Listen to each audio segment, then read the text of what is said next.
Graça e paz, meus irmãos. É com muita alegria, que nós estamos aqui essa noite, louvando, exaltando o nome do Senhor Jesus. E vamos dar continuidade à série que nos foi passada. Como os irmãos sabem, todas as quartas-feiras nós estamos falando sobre superação. E hoje nós vamos falar sobre superação financeira. Amém?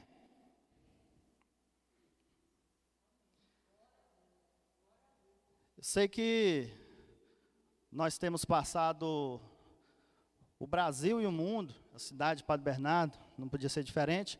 Nós temos passado por momentos difíceis pelo fato da pandemia. Ela afetou as nossas vidas em muitas áreas. E uma delas foi na financeira, certo?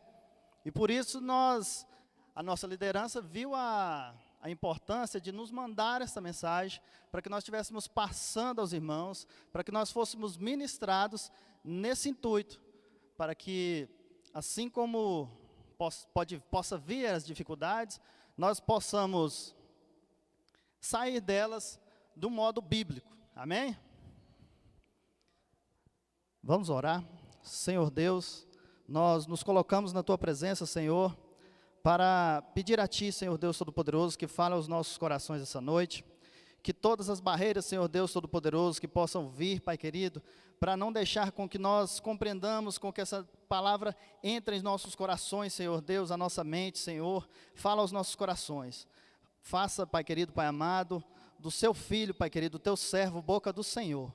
Em nome de Jesus, nós Te glorificamos, Te exaltamos. Aleluia. Amém, Senhor. Então, meus irmãos, o nosso título é Superação Financeira. E a título de introdução, eu queria dizer para os irmãos que existem dois tipos de pessoas em relação à superação financeira. E esses tipos de pessoas são pessoas que, primeiro, sentiram na pele o peso da pandemia, vamos dizer assim. A luz apagou, o peso foi tão grande que a luz apagou. Que tiveram os seus proventos, os seus ordenados foram cortados, diminuíram os salários, tiveram uma redução salarial, acarretando dívidas, acarretando problemas. Além do financeiro, essas pessoas sentiram, tiveram empresas que foram fechadas, pessoas que foram mandadas embora, não conseguiram novos empregos, pessoas que tiveram a carga horária reduzida e assim acarretou diminuição de salário. Essas foram atingidas diretamente, financeiramente. E o segundo tipo de pessoa é aquela que não precisa da superação, certo? São as pessoas que não foram atingidas diretamente na área financeira. E eu creio que aqui tem muitos, Graças a Deus. Aleluia? Amém? Amém. São as pessoas que conseguiram, até de certo modo, melhorar o seu rendimento na pandemia. Existem vários setores comerciais que conseguiram aumentar a sua renda por causa da pandemia. Foram supermercados, serviços de delivery de comida. Por isso que nós estamos assim, nós não, eu, por exemplo, estou gordo, caramba, demais, E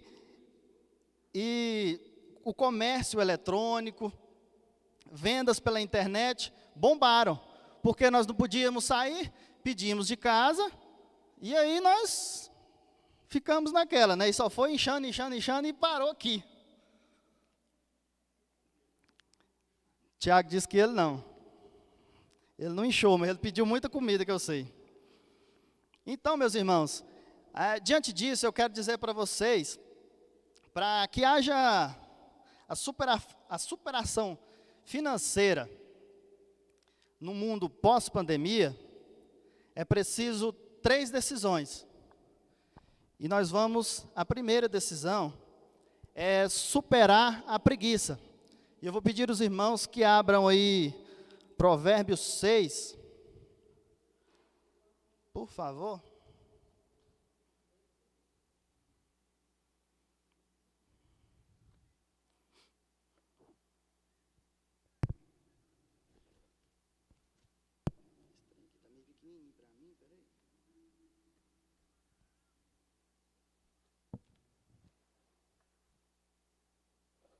Provérbios 6, do 6 ao 11.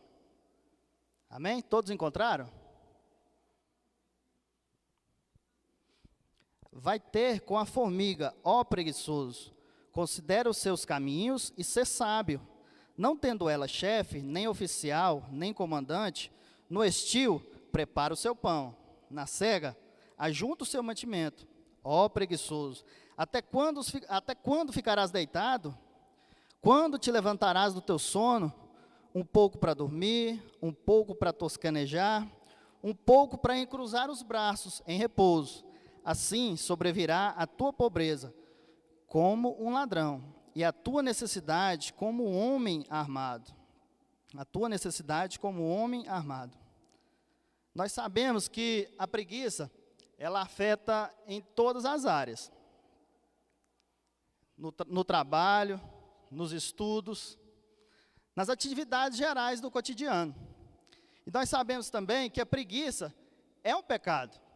A preguiça não é o que você faz por esporte, é pecado, certo? E diante disso eu quero destacar duas verdades necessárias para superar a preguiça. Primeiro, você tem que saber que a preguiça é uma das causas da pobreza, certo? Às vezes nós achamos que a pessoa chega somente àquele estado de miséria mesmo, de não ter nada, só por algum motivo que aconteceu, algum advento na vida dele que não deu certo, mas não, foi por falta de coragem mesmo, foi preguiça mesmo de agir, preguiça de ir adiante, preguiça de dar aquele primeiro passo para impulsionar a vida dele. O comodismo, a aversão ao trabalho, a moleza vai te deixar na miséria. Misericórdia, não vai deixar não. Que nós vamos superar, em nome de Jesus. Veja no que diz aí o verso 11, do versículo 6 de Provérbios. Na nova versão atualizada, diz que a miséria atacará como um homem armado. Ela não vai chegar em você e te adular e falar assim, nossa, mas você está a coisa mais maravilhosa sentado nesse sofá. Você está especial aí, sentado com os braços cruzados, sem fazer nada. Ela vai chegar como um homem armado e vai te atacar. E aí você sabe onde vai parar. Você vai acabar na miséria, certo? E essa foi a primeira verdade, né? A segunda verdade é que a vontade de Deus é que sejamos produtivos. Por isso que, quando foi estabelecidos os dias, Deus deu 1 para trabalhar, 1 para descansar e 6 para trabalhar. Eu falando com a língua do preguiçoso. Misericórdia, sai de mim. Então é 1 dia de descanso e 6 de trabalho. Porque Deus pressupõe, a ideia é que você trabalhe 6 dias, seja produtivo para o reino de Deus, seja produtivo para as coisas que Deus colocou em suas mãos para fazer, e 1 dia você tire para o seu descanso, para louvar a Deus, para honrar a Deus. Não que os outros dias você não honre, mas vocês estão me entendendo, né? Amém? Aí, agora gostei, viu? Então, nós temos que parar os preguiçosos, que muitos, a gente vê isso muito em jovem, né? Eles ficam esperando pelos pais, esperam pelas mães, esperam por cair do céu, e não é assim. A preguiça, ela tem que ser tirada da vida da pessoa mesmo de um jeito forte, tem que ter ação, tem que ter atitude da pessoa para se livrar da preguiça. que além de ser pecado, ela vai te levar à miséria. Ela vai te levar para um lugar que Deus não te chamou, certo? Às vezes também nós vemos pais e mães de família que, por comodismo, por esperar cair do céu alguma coisa, alguma atitude que tem que partir delas, ficam esperando. E não é o modo certo, não é o modo bíblico, porque você vai acabar na miséria também, certo? Assim também é a nossa comunidade. Nós passamos um período político agora, né? E agora nós descemos a lenha. Falamos de fulano, falamos de ciclano, vota em um, vota em outro. Aí ganharam, nós não temos a coragem de sair 2 vezes na semana, não sei, que tem uma audiência na Câmara, para ver o que eles estão fazendo lá. Aí depois a gente só fica reclamando. Reclama que não fez isso, reclama que não fez aquilo, reclama que fala, mas o trabalho é do vereador. Mas quem votou no vereador foi você. Você cobra do vereador para o vereador cobrar do seu prefeito. Agora, só abrir a boca e falar o que tem que fazer e não agir, não ter essa atitude de agir, esse primeiro passo para que as coisas andem, a comunidade pode acabar na miséria também. Amém? Misericórdia, amém não? Então, meus irmãos, vamos passar para a segunda decisão, para a superação financeira. É superar a má administração. E eu vou pedir aos irmãos que abram suas Bíblias em Mateus 25.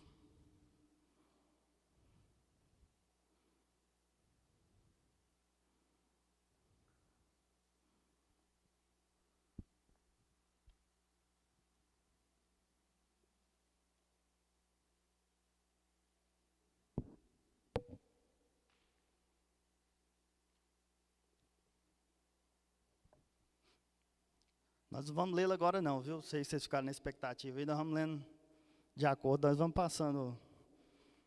Amém? Então, para superar a má administração, é preciso 3 atitudes. A primeira atitude é desenvolver aquilo que Deus te deu. Lá no verso 16, diz bem assim, ó. O que recebera 5 talentos, saiu imediatamente a negociar com ele e ganhou outros 5. O que recebera 5 talentos, saiu imediatamente a negociar com eles e ganhou outros 5.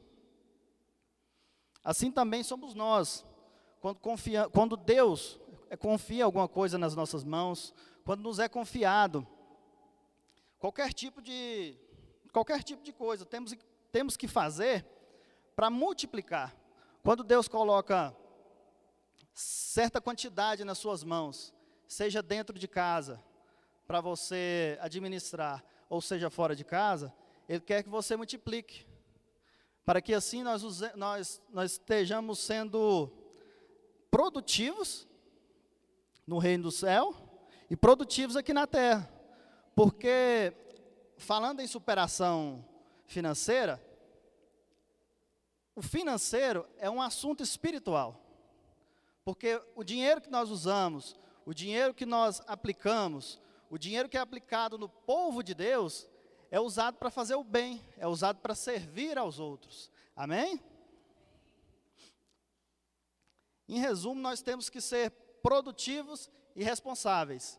Não é que nós vamos pegar o que Deus fez, que Deus nos deu, e fazer do jeito que der certo, e cometer qualquer tipo de pecado, e cometer altas coisas mirabolantes para que nós possamos triplicar ou quadruplicar os ganhos. Não é isso, certo? E uma segunda atitude é se preparar para o crescimento. Nós temos que nos preparar.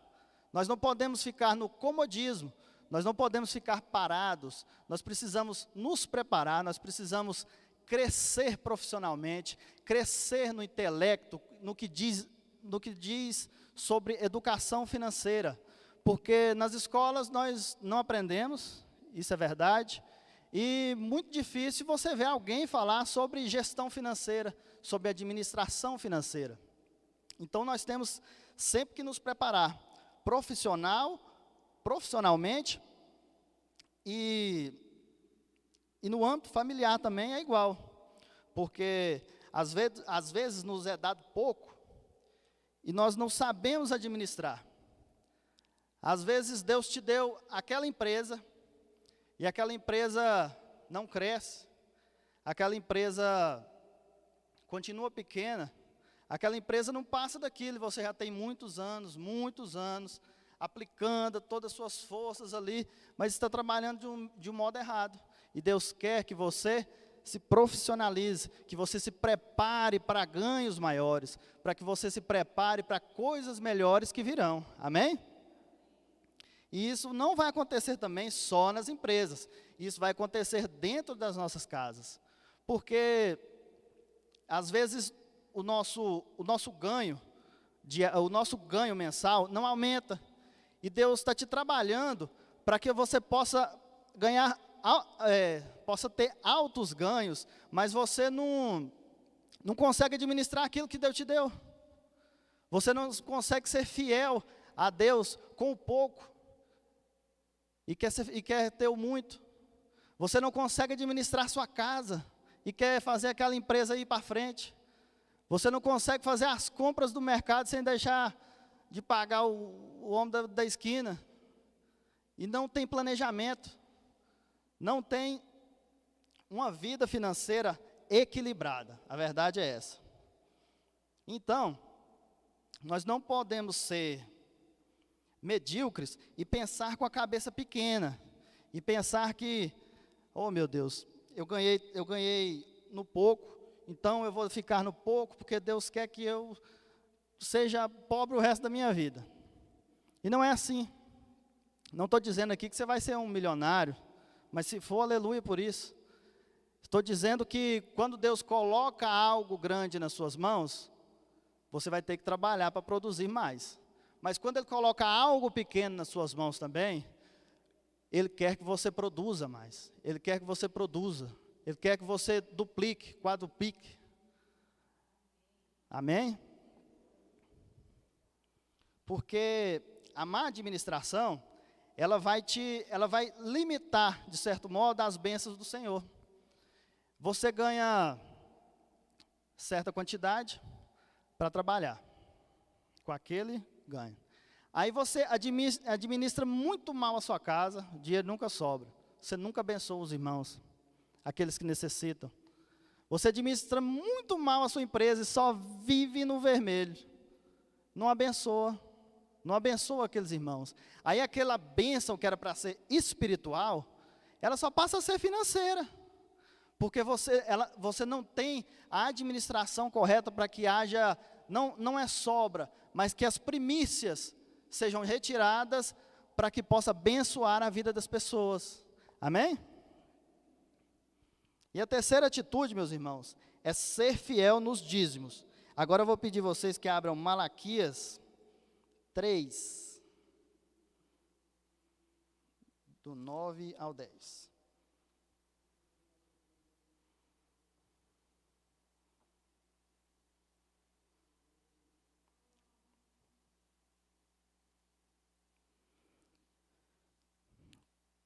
Com maldição sois amaldiçoados, porque a mim me roubais, vós, a nação toda.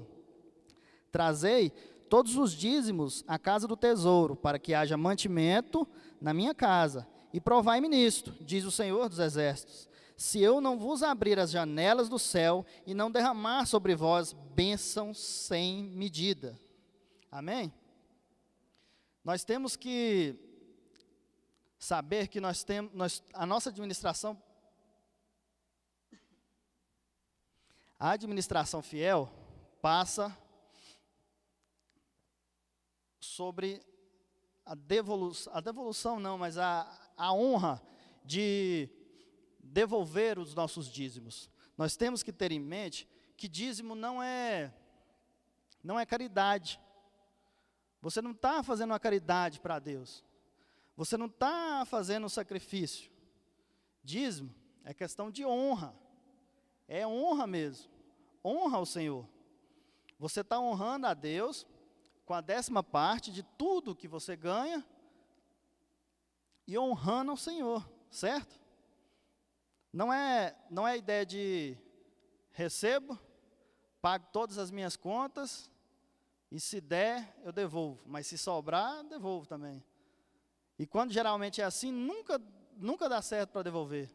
Não é verdade?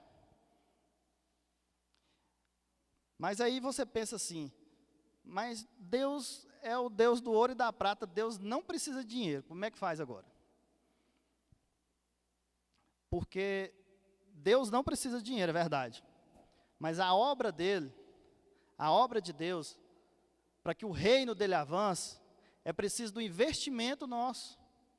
É preciso que nós honremos aquele que nos salvou, honremos aquele que nos tirou da vida do pecado e nos levou à vida eterna, para que outras pessoas também possam ter a mesma sorte que nós tivemos.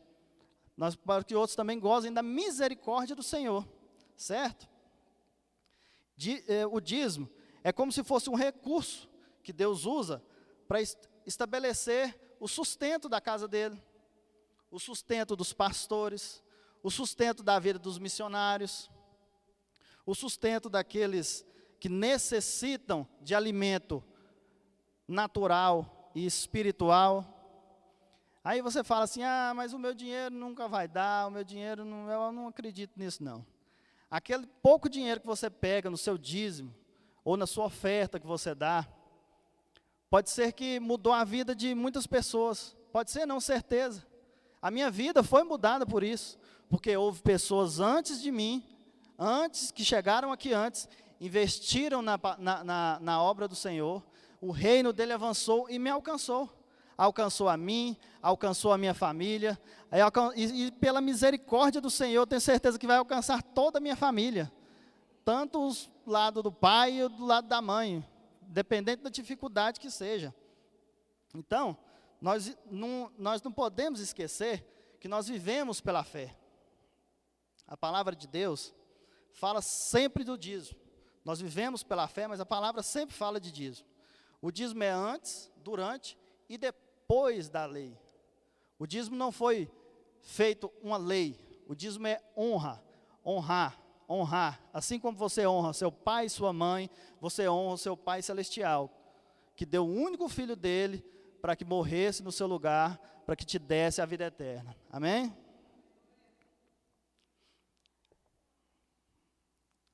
Bom, meus irmãos, então a primeira decisão que nós devemos tomar para superação financeira é superar a preguiça. Nós já superamos em nome de Jesus, aqueles que têm. A segunda é superar a má administração. E a terceira é superar a opressão. Assim como Israel era oprimido por governos naquele tempo, nós também, no momento que nós vivemos hoje, e antes, e em quase todos os tempos, nós somos também. E essa opressão acontece em 2 ambientes. Ela é no ambiente externo,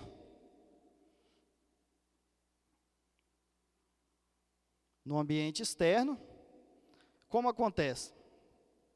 São grandes potências econômicas do mundo que querem controlar as nossas terras, que querem controlar o nosso país, que querem controlar até o nosso modo de viver.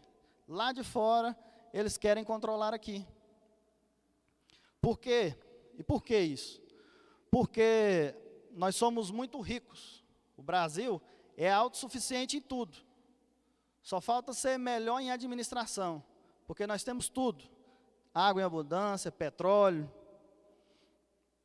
riquezas naturais, e todos os tipos de riquezas naturais nós encontramos no Cerrado ou na mata amazônica, certo?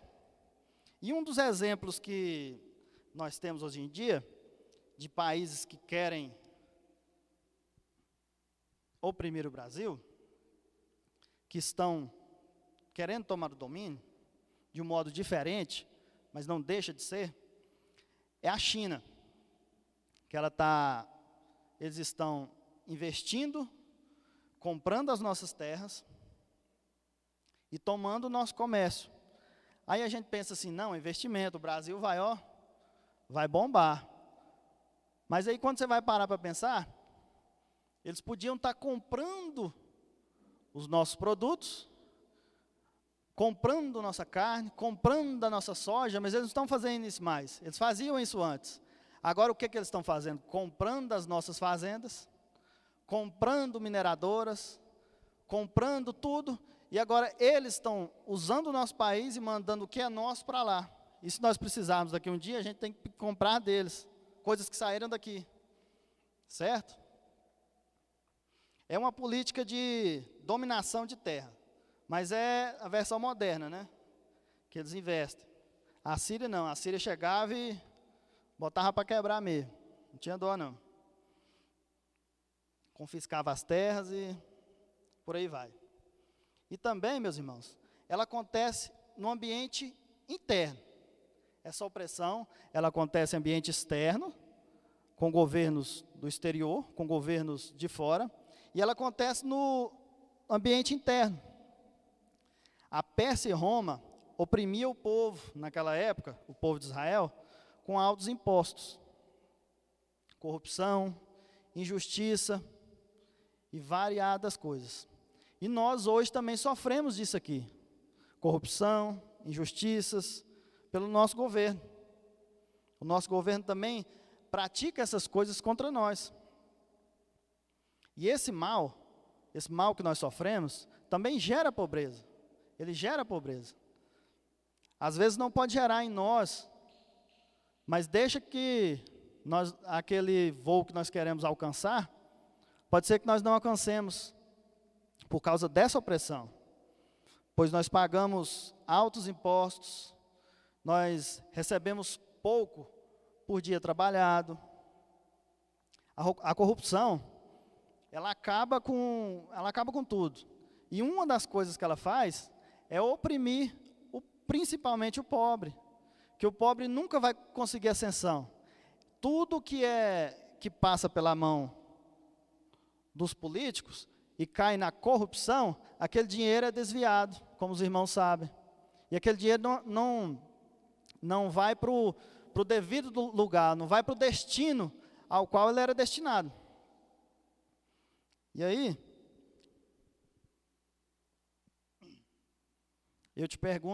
eu faço uma pergunta para você. Como vencer tudo isso? Como é que eu vou fazer para vencer isso? O governo lá de fora, eu não mando. O governo daqui de dentro, muito menos. Como é que eu vou fazer? Não está no meu controle. Não depende de mim. E aí, o que é que eu faço? Nós fazemos o seguinte. Efésios 1, versículo 3, vai nos dizer isso.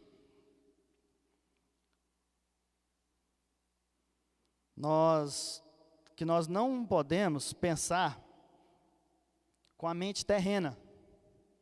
Nós precisamos pensar, planejar, agir com a mente espiritual que somos, pois nós somos um povo espiritual.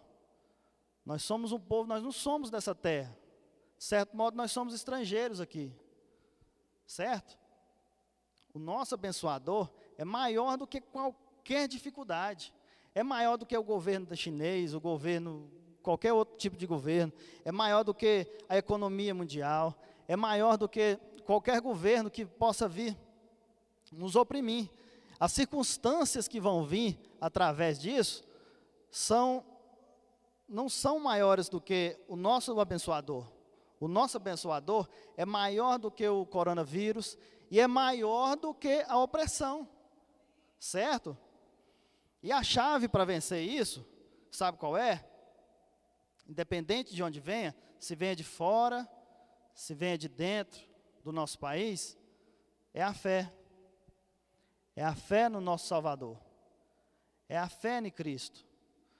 Porque lá em Romanos, capítulo 1, versículo 17, diz que o justo viverá pela fé. O justo viverá pela fé. Então, meu irmão, não tem preguiça, não tem má administração que não possa ser vencida. Porque tudo que você fizer é pela fé. O primeiro passo contra a preguiça é pela fé. Vai ser difícil para o preguiçoso? Vai, mas é pela fé. Não é pela sua mãe, pelo seu pai, pelo seu marido, pela sua esposa. É pela fé. É pela fé naquele que nos criou. É pela fé naquele que deu o seu único filho para nos dar a liberdade do pecado. É pela fé. Amém? É pela fé naquele que derrubou muralhas, naquele que livra os leões, livra da cova dos leões. Aquele que é único, é aquele que deu o seu único filho para que todos que crescem nele não pereçam, mas tenham a vida eterna. Amém? E eu gostaria de chamar os irmãos para se levantar.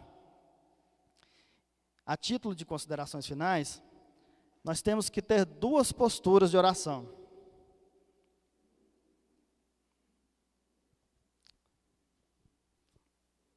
Antes eu queria deixar só uma frase aqui, Charles Spurgeon, que diz que uma fé pequena leva as almas até o céu, mas uma grande fé traz o céu até as almas. E as duas posturas de oração, meus irmãos, tem que ser a seguinte: gratidão por aqueles que não foram afetados financeiramente, certo? E clamor por aqueles que foram afetados financeiramente. Nós vamos estar orando agora nesse sentido, por aqueles que foram e por aqueles que foram, nós vamos clamar por eles e agradecer a Deus, porque no contexto da nossa igreja, eu creio que nós não tivemos nenhum que foi tão atingido assim, que teve tão mal, né? Amém? Senhor Deus, eterno Pai, nós te agradecemos agora, Pai querido, Deus misericordioso, pela vida, Pai querido, daqueles que o Senhor guardou grandemente, Senhor Deus Todo-Poderoso. Nós te agradecemos, Pai querido, meu Deus, por todos aqueles, Senhor Deus Todo-Poderoso, que não foram afetados financeiramente, meu Pai, por essa pandemia, Senhor. Nós agradecemos e te louvamos, Senhor Deus Todo-Poderoso, pois nós sabemos que o Senhor tem uma obra para fazer na vida dessas pessoas. Nós sabemos que o Senhor vai usá-las, Pai querido, Pai amado, para abençoar aqueles irmãos que foram grandemente afetados, Senhor Deus, para que eles possam ser, Pai querido, Pai amado, um exemplo, Deus Todo-Poderoso, de administração, um exemplo, Pai querido, meu Deus Todo-Poderoso, de coragem, meu Deus e meu Pai. Em nome de Jesus nós te pedimos, Senhor Deus, fala, Pai querido, Pai amado, na vida desses que não foram afetados financeiramente, meu Deus. Ó, meu Pai querido, nós também te agradecemos, Pai querido, pela vida, Senhor Deus Todo-Poderoso, de todos os nossos irmãos, e te pedimos, Pai, misericórdia, Pai, por aquelas vidas que foram tão acometidas, meu Deus e meu Pai, por tragédias e pela dificuldade financeira, meu Deus. Em nome de Jesus, Pai querido, que o Senhor venha, Pai querido, prover, meu Pai, um emprego digno a todos, Senhor Deus, que o Senhor possa prover, Pai querido, alimento na vida, na mesa daqueles pais, Senhor Deus Todo-Poderoso, que tem gemido, que tem andado, Senhor Deus, por toda a cidade, procurando um emprego e não encontra, meu Pai. Em nome de Jesus, Senhor Deus, nós também te pedimos, Pai querido, Deus misericordioso, que o Senhor dê direção, Pai querido, que o Senhor dê sabedoria e dê discernimento a essas pessoas, para reconhecer, meu Pai e meu Deus, que elas precisam superar financeiramente, e através da Tua palavra, através da fé, Pai querido, Pai amado, pois nós não confiamos nos homens, Pai querido, nós confiamos em Ti, meu Pai. A fé que nós temos é no Ser Celestial, no Senhor, que é o nosso abençoador, o nosso Salvador, o nosso guia, Pai querido, Pai amado, nessa terra. Em nome de Jesus nós te louvamos, agradecemos. Aleluia, Senhor Deus, louvado seja o Teu nome.